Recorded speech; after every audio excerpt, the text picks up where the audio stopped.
A casual hoodie, a luxury showroom, and one jaw-dropping reveal. What happens when a car dealership manager misjudges the man who secretly owns it all? Darryl pulled into the parking lot of Prestige Motors, the flagship dealership he had recently acquired in sunny Scottsdale, Arizona. The desert heat shimmered off the sleek luxury vehicles parked out front, their glossy finishes practically glowing in the afternoon sun. He parked his modest SUV in an unmarked spot at the back and stepped out, taking a moment to scan the dealership's facade. He wasn't dressed for attention. Quite the opposite. A simple grey hoodie, slightly worn jeans, and sneakers were his uniform for the day. His decision to dress casually was deliberate. He wanted to see the dealership's true colours, to experience how it operated when no one knew the new boss was watching. As he walked towards the entrance, he noticed a small group of employees inside, chatting near the front desk. The faint hum of laughter and casual conversation carried through the glass doors. Darryl opened the door and stepped inside. The air-conditioned showroom was a stark contrast to the heat outside, filled with the faint scent of leather and fresh wax. Rows of pristine cars gleamed under the bright overhead lights. The chatter quieted as he walked in. Darryl caught the brief glances exchanged between the employees, their eyes flicking to his hoodie and sneakers. He felt the subtle shift in energy, the kind that spoke louder than words. But he wasn't here to make assumptions. He was here to observe. Then, from across the showroom, she appeared. Susan. Susan was a middle-aged woman with sharp features and an even sharper gaze. Her tailored blazer and polished heels spoke of authority, and the clipboard tucked under her arm added an air of efficiency. She approached with purpose, her heels clicking against the polished floor. Her expression was polite at first glance, but there was a tightness in her smile that didn't escape Darryl's notice. "Excuse me," Susan began, her voice cool and clipped. "Can I help you with something?" Darryl smiled, his demeanor calm.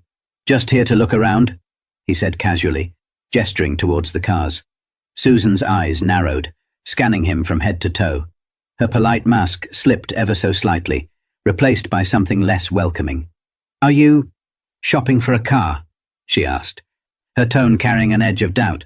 Darryl nodded, still smiling. "Something like that." Susan's lips pursed. "Well, we cater to a very specific clientele here. Most of our inventory requires pre-qualification. Perhaps I could recommend—" Before she could finish, another employee called out, "Hey, Susan, the delivery guy is here." Her attention wavered for a moment, but her gaze snapped back to Darryl, as though ensuring he wouldn't wander too far. Darryl raised an eyebrow but kept his tone light. "You're assuming I'm not qualified?" The question seemed to catch her off guard, but only briefly. She recovered quickly, her posture stiffening. "I'm just trying to save you some time," she replied with a forced smile. "These vehicles start at 6 figures. Maybe I can direct you to—" Darryl's expression didn't waver, but internally he noted her choice of words. His calm composure was unshaken, but the subtle sting of her assumptions was undeniable. The moment lingered, tension hanging in the air as Susan stared at him expectantly. Darryl glanced around the showroom, pretending to admire one of the nearby cars. It was a sleek silver coupe with an aggressive design. His fingers brushed the door handle, and he glanced back at Susan. "Nice car," he said simply. Her brows furrowed slightly, but she forced another smile. "It is. Perhaps when you're ready to make a serious inquiry, we can set up an appointment. For now, I'll have to ask you not to touch the vehicles." Darryl stood there for a moment, considering her words, before stepping back from the car. He nodded once, hands in his pockets, and gestured for her to continue. "All right, let's hear it.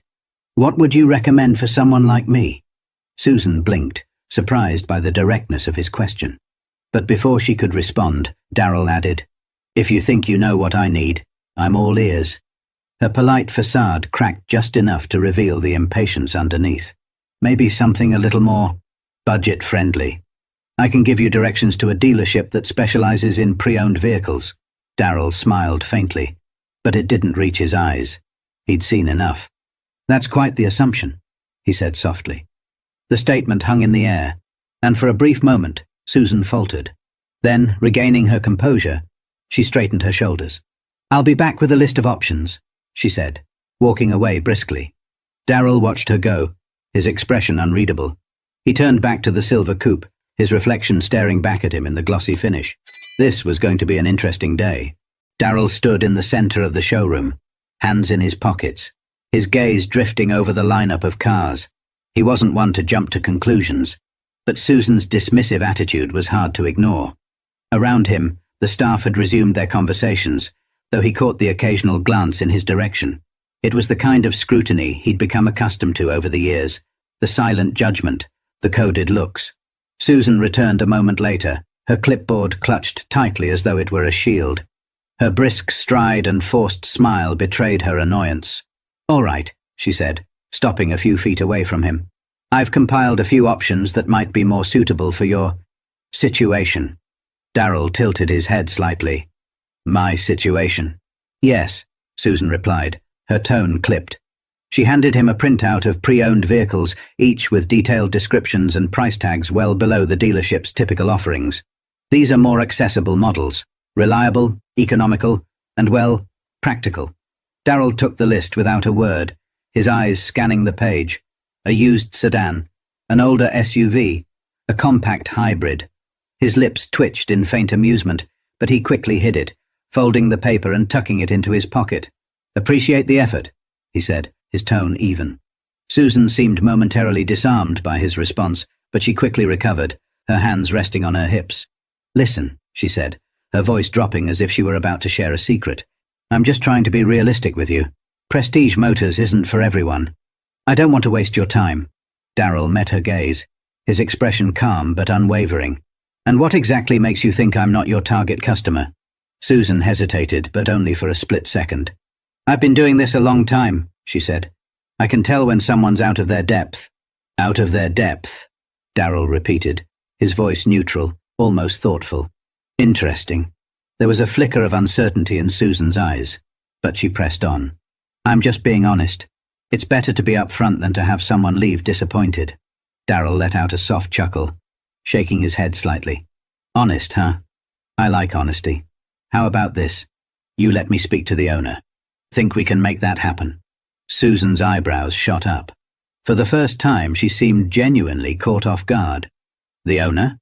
"That's right," Darryl said, his tone light, almost conversational. "I'd like to have a word with them." Susan's lips twitched in a poor attempt at a smile. "Well, that's not possible today. The owner doesn't just drop by for casual visits. They're a busy person." "I'm sure they are," Darryl said, nodding slightly. "But maybe you could give them a call. Let them know I'm here. I think they'd want to meet me." Susan's smile tightened. She was beginning to lose patience, and it showed. "Look, sir, I'm trying to be as polite as possible, but this is getting ridiculous. I have other customers to attend to. If you're serious about buying a car, we can schedule a meeting with one of our sales consultants. Otherwise..." "Otherwise what?" Darryl asked, his tone still calm, though there was an unmistakable edge to his voice now. Susan's eyes narrowed, her frustration bubbling to the surface. "Otherwise, I'm going to have to ask you to leave." The words hung in the air, heavy with implication.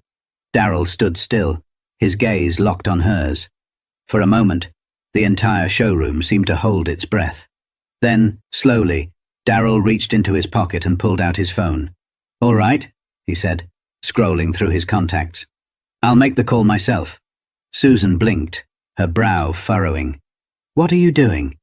"Just calling the owner," Darryl replied, lifting the phone to his ear. "Shouldn't take long." Susan's confidence faltered, her irritation giving way to confusion. She opened her mouth to speak, but no words came out. Around them, a few employees had stopped what they were doing, their attention drawn to the unfolding scene. Darryl held up a finger as if to say, "Just a moment," then turned slightly away, speaking into the phone. "Yeah, it's me. I'm at the dealership. Everything's fine. Just a little misunderstanding. Could you let them know I'm here?" He ended the call and slipped the phone back into his pocket, turning back to Susan. "They'll be here shortly," he said simply. Susan stared at him, her mouth slightly open. Who did you just call?" Darryl didn't answer right away. Instead, he glanced around the showroom, his gaze lingering on the staff who were now watching intently. "Guess we'll find out," he said, his tone almost playful. The tension in the room was palpable, the weight of it pressing down on everyone present. Susan shifted uncomfortably, her composure beginning to crack. Minutes passed, but the room felt frozen in time. Susan busied herself with her clipboard, though her movements were stiff and deliberate, betraying her unease. Darrell, on the other hand, stood casually by one of the luxury SUVs, his calm demeanor only adding to the tension. The few employees scattered around the showroom whispered to one another, stealing glances at the unfolding scene. It was clear everyone was waiting for something, or someone. The sound of the main doors opening broke the silence. A sharply dressed man in a navy suit stepped inside, his polished shoes clicking softly against the tile floor. His expression was serious but warm, and his eyes immediately found Darrell. "Mr. Carter," the man said with a wide smile, extending his hand as he approached. "So good to see you." Darrell returned the handshake with a firm grip, a small smile tugging at the corners of his lips. "Thanks for coming, Alex. Appreciate it." The room collectively stiffened. Susan's clipboard nearly slipped from her hands as her eyes darted between Darrell and Alex, the dealership's regional director. Her confusion quickly morphed into visible alarm. "Wait, Mr. Carter?" she echoed, her voice uncertain. Alex turned to her, his friendly demeanor shifting into something more professional, almost curt. "Susan, I see you've already met Mr. Carter." Susan blinked, her mouth opening and closing as though searching for the right words. I didn't realize." "You didn't realize he's the new owner of this dealership?" Alex finished for her, his tone sharp. He glanced at Darrell, an apologetic look on his face. "I trust this wasn't your ideal welcome." Darrell raised a hand, stopping him. "It's all right, Alex. I think Susan and I just got off on the wrong foot." His voice was calm, but there was a weight to his words that made the entire room hang on to them. Susan's face turned ashen, and she took a step back, her clipboard clutched to her chest like a lifeline. I'm so sorry," she stammered, her voice barely above a whisper. "I didn't know." "You didn't know what?" Darrell asked, his tone still gentle but firm. "That I could own a place like this. That someone like me might actually belong here." Her eyes widened, and for a moment she seemed utterly lost. "I didn't mean—" Darrell held up a hand, cutting her off. "It's fine, Susan, really." He took a step closer, his voice dropping just enough to make everyone lean in. "But let me ask you something. If I hadn't been the owner, would you have treated me any differently? Would you have given me the same respect you'd give someone who walked in here wearing a suit and tie?" Susan opened her mouth, but no words came out. The silence was deafening. Darrell nodded, as though her silence was answer enough. He turned to Alex, his voice carrying a new authority. "Let's gather everyone in the conference room. I think it's time we had a little chat about how things are run around here." The employees filed into the sleek conference room, the air thick with tension. The room, designed to impress, was all glass walls and modern furnishings, but today it felt stifling. Susan sat near the back, her usual confident demeanor replaced with a nervous stillness. Darrell stood at the head of the table, calm and collected, his presence commanding the attention of everyone in the room. Alex remained near the door, arms crossed, his expression unreadable as he watched the staff take their seats. The quiet murmur of whispers died down as Darrell cleared his throat, his gaze sweeping across the group. "Thank you all for joining me on short notice," Darrell began, his tone measured but firm. "For those of you who don't know, my name is Darrell Carter, and as of last month, I'm the new owner of Prestige Motors." There were murmurs of surprise from a few employees, their reactions ranging from curiosity to embarrassment. Susan sank lower in her chair, avoiding eye contact. "I came here today, dressed casually for a reason," Darrell continued, his voice steady. "I wanted to see how this dealership operates when no one knows who I am. I wanted to experience what a potential customer might feel walking through these doors." He let the words settle for a moment before continuing. "What I experienced today was disappointing. I was judged not for what I could bring to the table, but for how I looked. And I'm not here to single anyone out, but we need to talk about what that says about the culture of this dealership." Susan shifted uncomfortably in her seat, her face flushed. Darrell's eyes briefly flicked to her before moving back to the group as a whole. "This isn't just about me," he said. "It's about every person who walks through those doors. Every customer who doesn't fit into someone's preconceived notion of what a luxury car buyer looks like. One of the younger sales associates raised his hand hesitantly. Darrell nodded toward him. Go ahead. Mr. Carter, the man began nervously. I think most of us try to treat customers fairly, but sometimes it's hard not to make assumptions. Darrell nodded, his expression thoughtful. I get that, he said. We all have biases, whether we want to admit it or not. But here's the thing. It's not enough to just try to be fair. We have to actively challenge those biases. We have to create an environment where everyone feels respected, regardless of their appearance, background, or anything else. He paused, letting the words sink in before continuing. This dealership has built a reputation for excellence. But excellence isn't just about the cars we sell. It's about the experience we provide. And from now on, that experience is going to be built on respect, inclusivity, and fairness. There was a ripple of agreement around the room, though a few faces remained wary. Darrell's gaze settled on Susan, who sat frozen, her hands clasped tightly in her lap.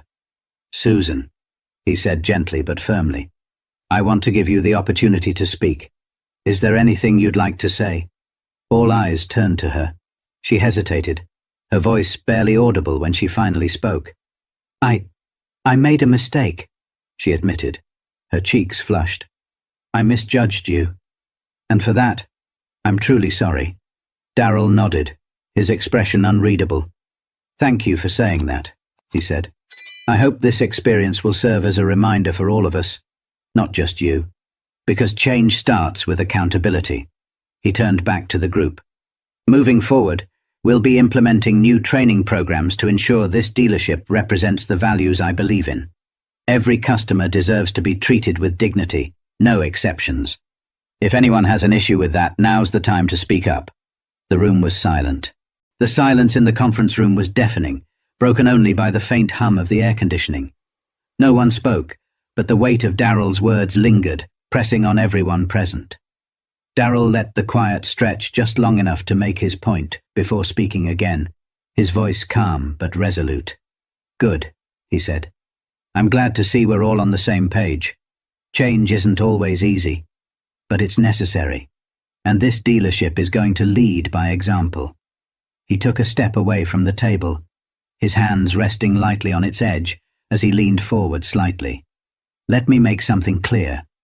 I didn't come here today to humiliate anyone. I came to understand what kind of culture I've inherited and how we can make it better. His eyes moved to Susan, who still sat quietly near the back. Susan, he said, his tone softening just enough to make it clear he wasn't attacking her. You're an experienced manager, and I'm sure you've worked hard to get where you are. But today was a wake-up call for you and for all of us. Susan looked up, meeting his gaze for the first time. I understand, she said, her voice shaky but sincere. I was wrong, and I'll do whatever it takes to make this right. Darrell nodded. I believe in second chances, he said simply. But accountability comes first. I'll be meeting with you one-on-one to discuss next steps. For now, let's focus on moving forward. He straightened, turning his attention back to the rest of the team. We're not just selling cars here. We're building trust, creating relationships, and representing a standard of excellence. If you're on board with that, I'm here to support you every step of the way. There was a murmur of agreement, this time louder and more genuine. The staff seemed to relax, the initial tension giving way to a sense of renewed purpose. Even Alex, who had been standing quietly by the door, nodded in approval. Darrell smiled faintly, the kind of smile that hinted at both relief and determination. All right then, let's get back to work. And remember, how we treat people matters more than anything we sell. As the employees began to file out of the room, Darrell caught Susan lingering by the door. She approached him hesitantly, her hands twisting nervously. Mr. Carter, she began, her voice low. I want to thank you for giving me a chance to do better. I won't let you down. Darrell looked at her for a moment before responding, his voice steady. I hope you mean that, Susan. Actions speak louder than words. But I believe people can change, if they're willing to try. She nodded, her eyes earnest. "I am." Darryl watched her leave before turning to Alex. "Let's set up a meeting with the staff next week," he said. "I want to make sure everyone knows what's expected moving forward." Alex grinned, his respect for Darryl evident. "You've got it, boss." As Darryl stepped back into the showroom, he glanced around at the cars, the gleaming surfaces reflecting the afternoon light. He thought about how much work lay ahead, but for the first time that day, he felt optimistic. This wasn't just about running a dealership. It was about creating something bigger, a space where people were judged by their character, not their appearance, and Darryl was ready to lead the way.